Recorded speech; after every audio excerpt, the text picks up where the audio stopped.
Cadê o Lisieiro? Venha pra cá. Não vão deixar eu falar nada sobre você, Lisieiro. Mas olha, eu queria que antes dele começar a palestra, uma salva de palmas, porque o Lisieiro ajudou a instalar aquele telão ali, ó. Então não basta ser membro, né? Tem que segurar a escada, né? Lisieiro, o palco é seu. Obrigado, Luigi.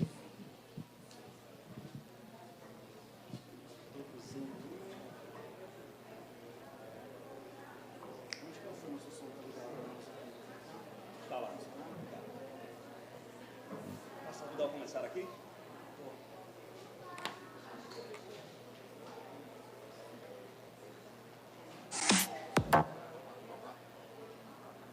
Laser isso aqui?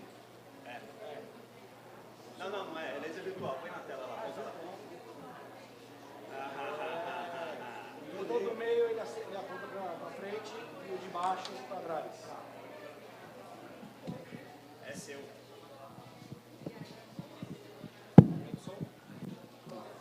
Boa tarde, gente. Muito obrigado pela presença de todos.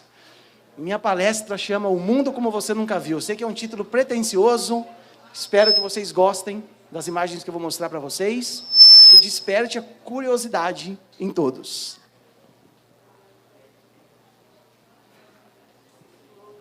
Muito prazer. Meu nome é Adriano Lisieiro. Eu sou geógrafo. Estou muito feliz de estar aqui, quero agradecer todo mundo, a Natália, a Lud, todos os membros do Juice Hub. Acho que é um momento especial da história desse lugar, que só está começando. E eu tenho um projeto chamado Geopanoramas, que eu quero que vocês conheçam um pouquinho.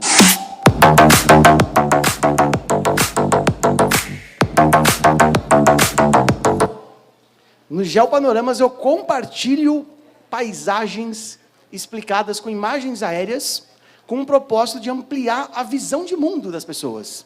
Então não é só sobre imagens, é também para expandir os nossos horizontes. E eu acredito muito que essas imagens, que ver o mundo do alto, têm um grande poder. O poder da gente entender melhor o mundo.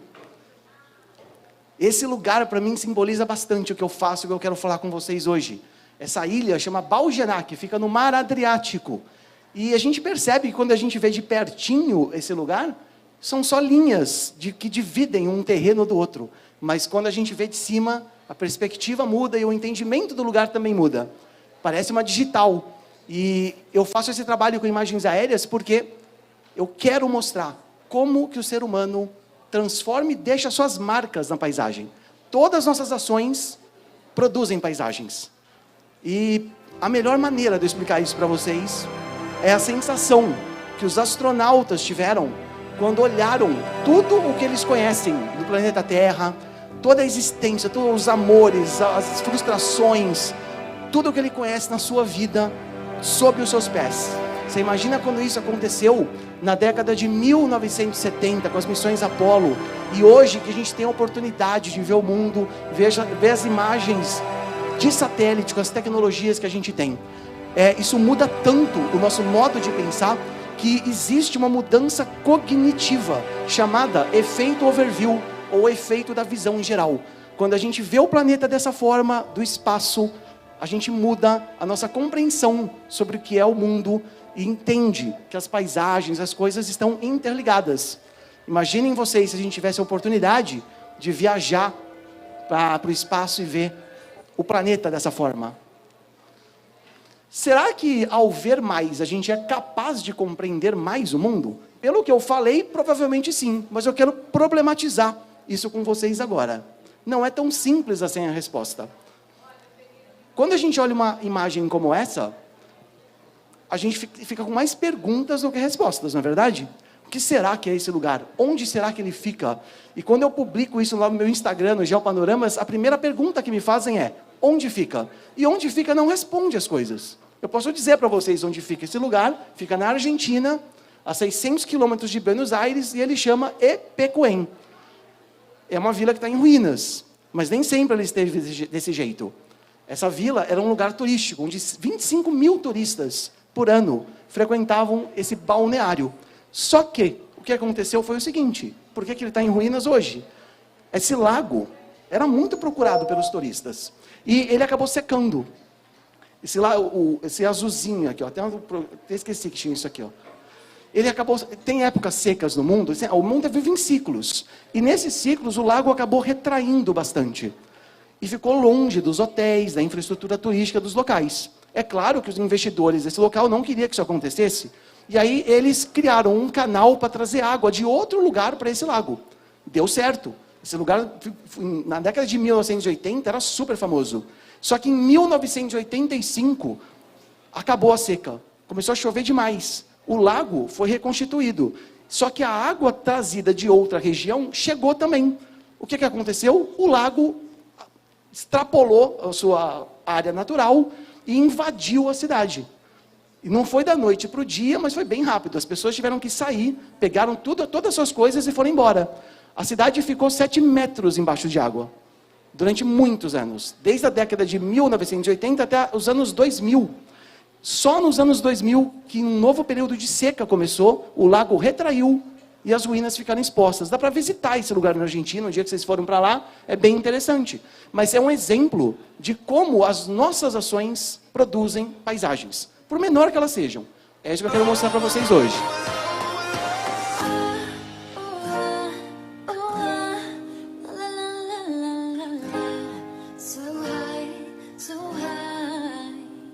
Quando a gente olha essas imagens, é impossível não sentir curiosidade sobre o que elas são. Eu vou mostrar várias delas hoje para vocês. Mas as geometrias, elas não explicam tudo do mundo. Só olhando o formato das coisas, isso gera curiosidade.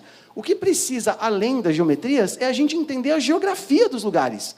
Eu sei que a geografia parece chata, né? Aquela geografia de escola, mas eu vou mostrar para vocês que a geografia pode ser muito legal. E é a única maneira da gente entender como que o ser humano, com as suas ações, produzem paisagens.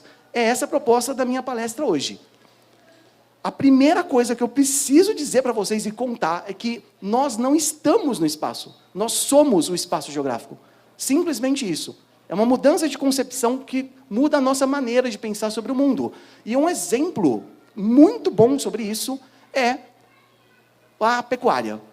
Para vocês terem uma ideia, a pecuária ocupa de espaço em áreas emersas no mundo, 37%.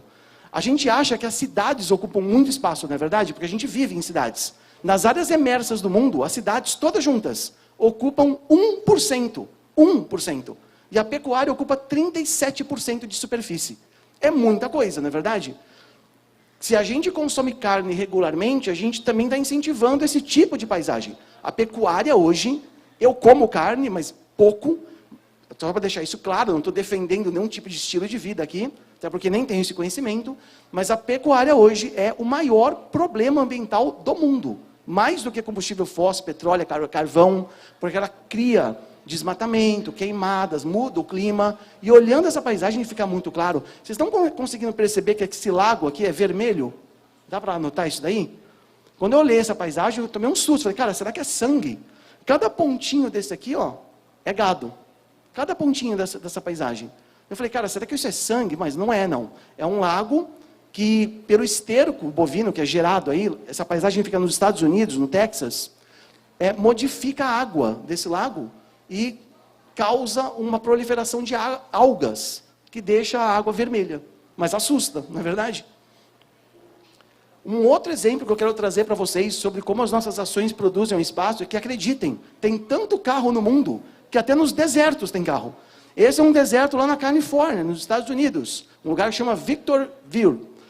E olha só o que aconteceu com ele. Cada negocinho desse aqui é um carro estacionado.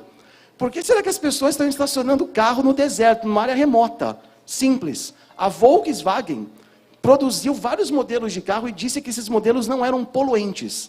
Depois se descobriu que esses carros poluem 40 vezes mais do que a Volkswagen tinha dito. Isso rolou em 2015.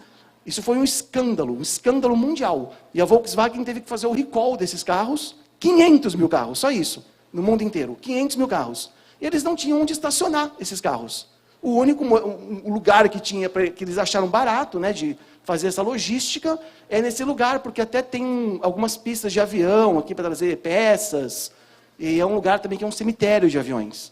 Então, olha só a quantidade de carros que tem no meio do deserto. Tem muito carro no mundo, e quando dá um problema como esse numa empresa, nós produzimos esse tipo de paisagem no nosso planeta. Uma outra coisa interessante para a gente perceber quando a gente vê o mundo do alto é que o mesmo espaço que une a gente também separa. Por exemplo, quem mora em Santos se denomina santista, mas nem todos os santistas vivem as mesmas condições. Eu consigo ver aqui, não a fronteira entre dois países, é um limite entre dois países isso. O México, que está desse lado, e os Estados Unidos desse. Por que eu digo que eu não consigo ver a fronteira? Porque a fronteira é uma região de trocas. O limite dá para ver nitidamente, mas as fronteiras não dá. E isso acontece quando a gente vê o mundo a partir do alto. Nem tudo é visível, a gente precisa analisar caso a caso, precisa estudar, precisa ir para o meio das curiosidades, para entender o que a gente está vendo. Por que as fronteiras não dá para ver? Eu vou dar exemplos para vocês. No lado dos Estados Unidos, aqui o Texas era do México. A culinária do Texas tem muita coisa do México. No lado mexicano, tem indústrias dos Estados Unidos que funcionam aqui, ó, porque aqui a mão de obra é mais barata. Então, eles se instalam no México para produzir vários equipamentos, montar muitas coisas, peças de carro, inclusive, para mandar para os Estados Unidos. Então, a existência dessa cidade, sem contar os migrantes que atravessam, né, o limite, aqui na fronteira, tem muita coisa que acontece que a gente não consegue ver nas imagens. Então, as imagens por si só não bastam.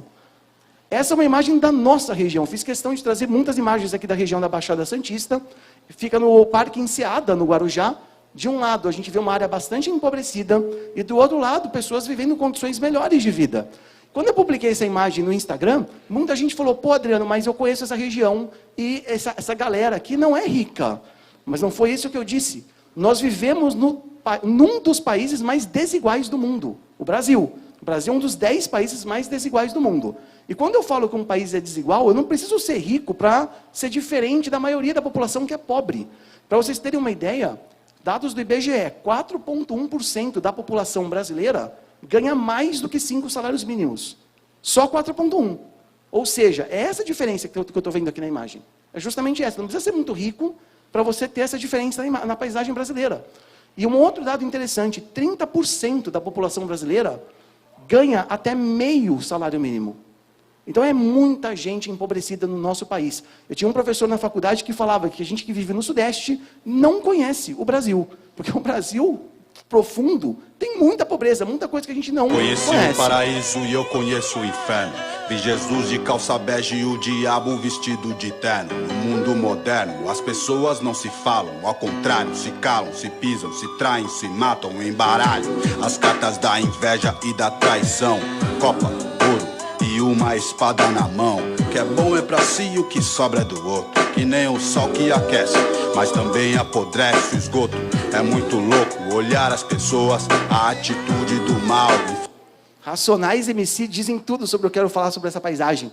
A cidade que tem o maior jardim de praia do mundo, a cidade que eu amo, a cidade onde eu vivo, maior jardim de praia do mundo, maior porto da América Latina, também tem a maior favela em palafitas do Brasil.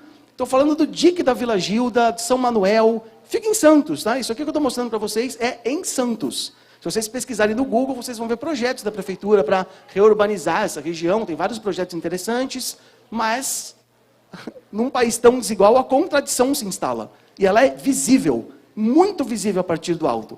Do nível do chão, ela fica muitas vezes escondida por trás de muros. Do alto, o mundo se revela, a contradição se instala. Inclusive no maior porto da América Latina, no Porto de Santos. De um lado, carros enfileirados para serem exportados. Do outro, uma região super empobrecida. E aqui o limite entre os dois. Os limites não são só entre países, mas são entre realidades. E isso mostra como o mundo e como o nosso país é. Desse jeito. Dentro do maior porto da América Latina, nós temos uma pobreza. É inimaginável isso, né? Mas é o Brasil. Aqui é um terminal de Tecon, no lado do Guarujá, né? Na margem esquerda do Porto de Santos.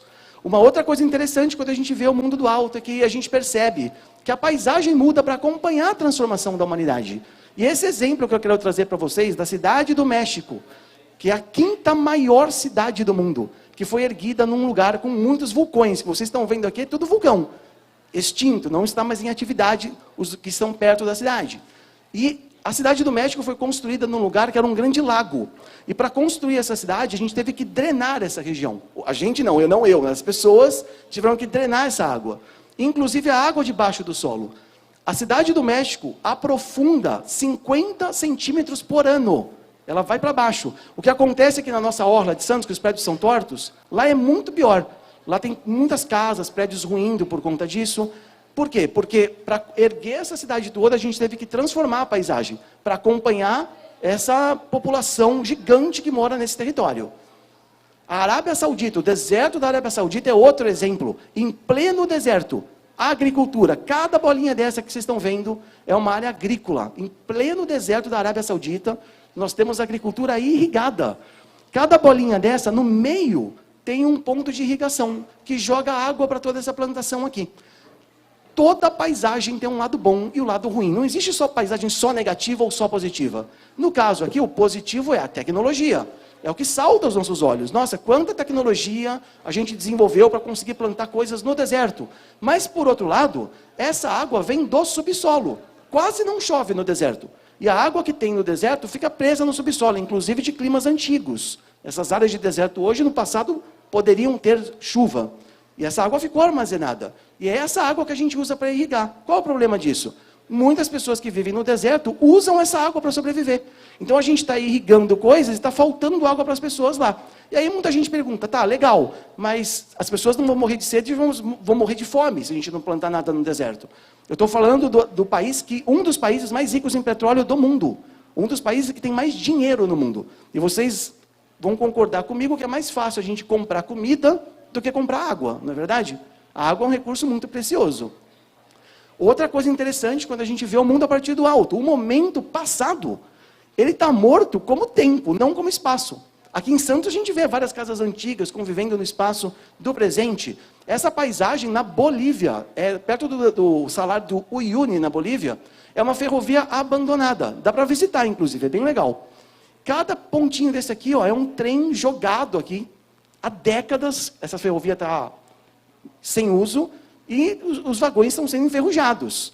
E essa paisagem, embora pareça que está abandonada, ela é usada para o turismo. Tem muitos turistas que vão para lá, geram renda para a cidade do Uyuni, na Bolívia. Mas é um exemplo de como o passado está presente no espaço da atualidade, do presente. Eu repeti a palavra. Essa cidade chama Erbil, fica no Iraque. E olha só que interessante. Aqui no meio, está vendo que tem um círculozinho bem pequeno?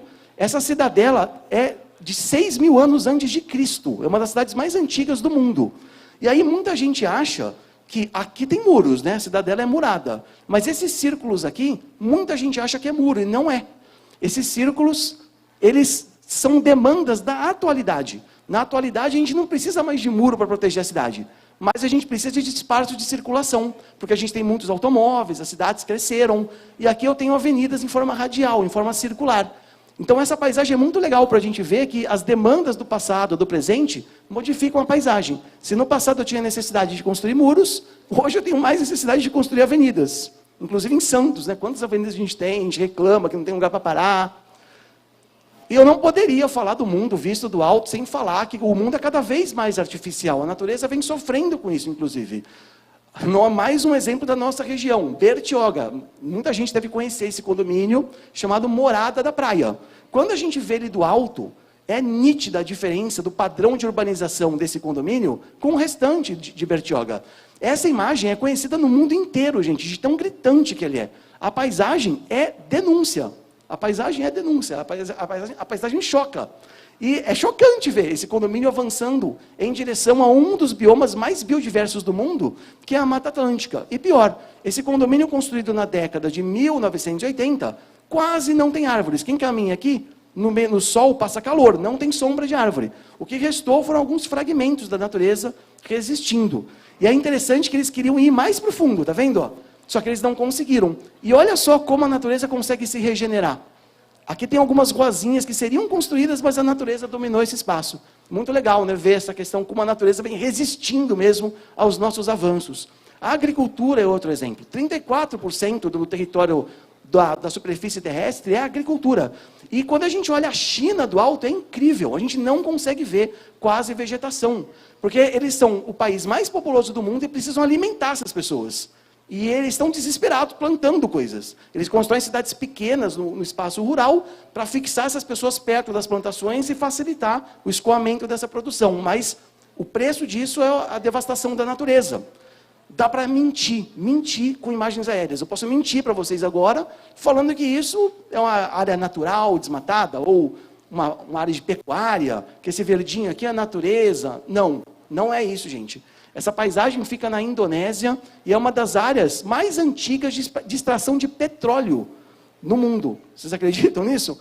Cada pontinho bege aqui tem uma máquina extraindo petróleo dessa região, porque foi antigamente um fundo de mar e tem petróleo no subsolo. Então, é uma paisagem que mostra degradação, não conservação da natureza. E uma coisa curiosa é que a gente tem muitos preconceitos sobre alguns lugares. Quando eu falo para vocês que São Paulo é a selva de pedra, a maior cidade que a gente tem no nosso país, a gente também não lembra muitas vezes que São Paulo tem uma das maiores, talvez a primeira ou a segunda, rivaliza com a Tijuca no Rio de Janeiro, maiores florestas urbanas do Brasil, que é a Cantareira, ao norte de São Paulo. A cidade só não avançou para o norte por conta do relevo íngreme da Serra da Cantareira, que faz parte da Serra da Mantiqueira. O que sobrou da Mata Atlântica no Brasil, 7%.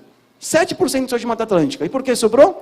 Porque as regiões são íngremes, não dá para ocupar. Simplesmente por isso. Para finalizar a minha fala com vocês hoje, eu quero dar algumas dicas de como a gente pode melhorar a nossa leitura de mundo. Não precisa ler tudo isso, eu vou falar resumidamente para vocês, mas a nossa visão de mundo, isso aqui é um exemplo de post que eu faço lá no Instagram.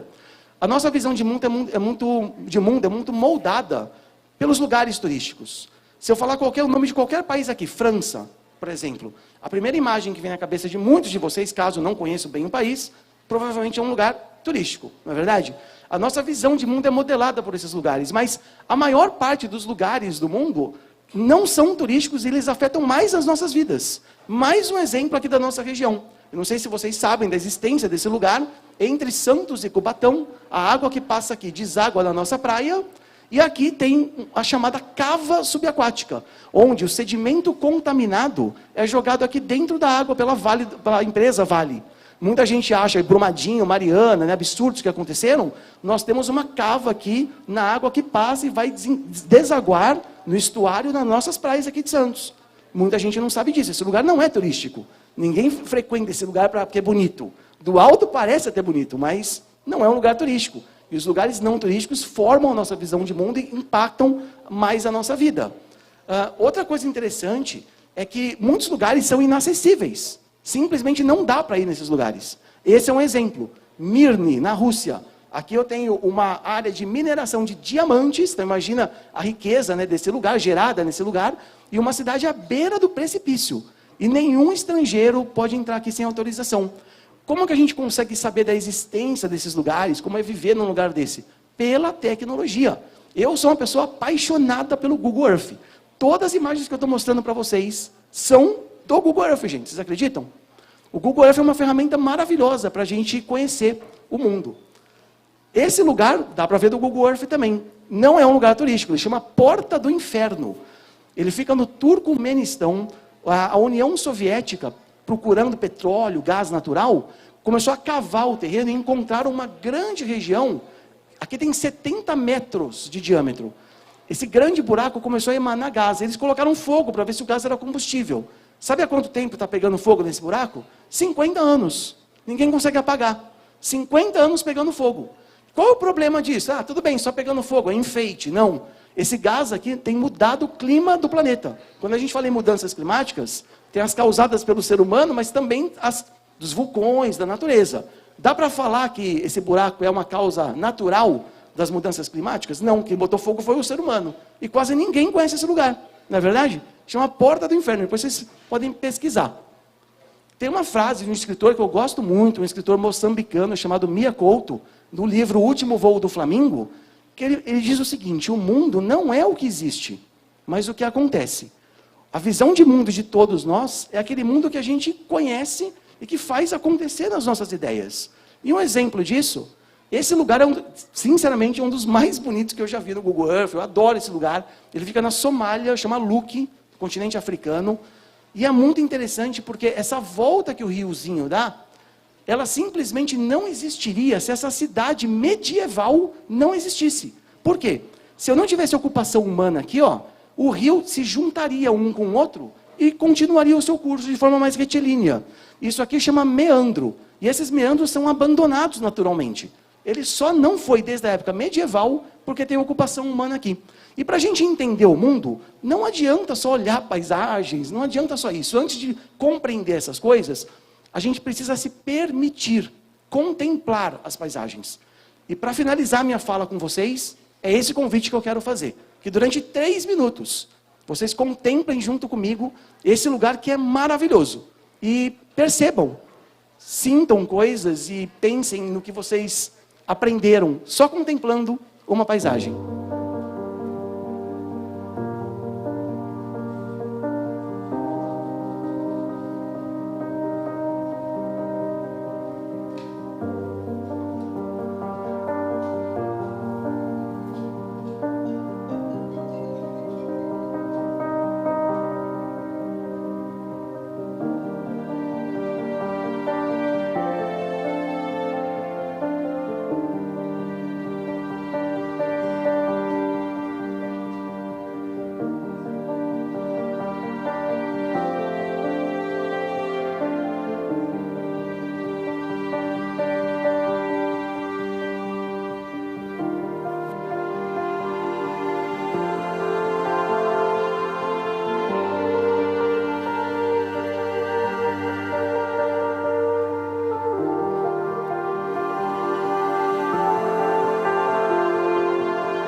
Ver o mundo de outras perspectivas potencializa a nossa criatividade.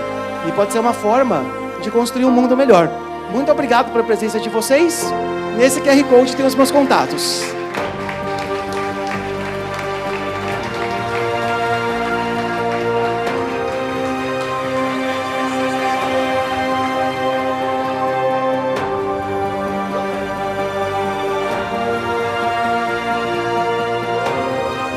Olá, gente, olha lá. E ó, 2 membros do Juice Hub que não se conheciam, olha só que maravilhoso. Olha uma amizade nova surgindo, né? É isso, gente.